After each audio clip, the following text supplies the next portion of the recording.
Every day you got a chance to make your journey more beautiful than yesterday. The beautiful journey of today can only begin when we learn to let go of yesterday. Ikshvaku वंश में महाभीष नामक राजा थे जिन्होंने अश्वमेध यज्ञ और राजसूय यज्ञ कर स्वर्ग प्राप्त किया।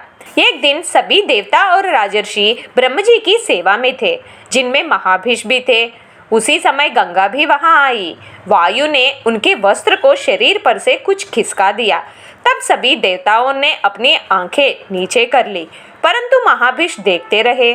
तब ब्रह्म जी ने महाभीष को श्राप दिया कि महाभीष ने मानवों की प्रवृत्ति व्यक्त करने से वह और गंगा दोनों धरती पर मानव रूप लेंगे।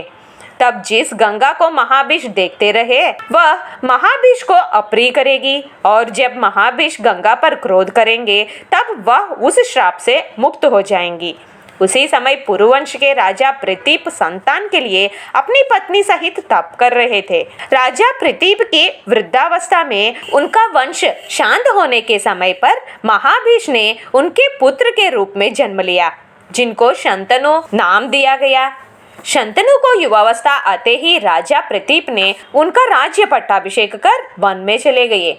एक दिन जब शंतनु गंगा तट पर गए तो वहां उनका गंगा से मिलना हुआ और शंतनु ने गंगा से विवाह करने का प्रस्ताव रखा।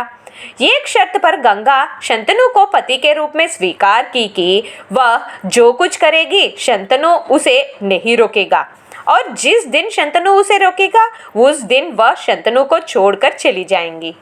शंतनु और गंगा का विवाह हुआ और गंगा के गर्भ से 7 पुत्र उत्पन्न हुए, जिनको गंगा ने पैदा होते ही पानी में बहा दिया।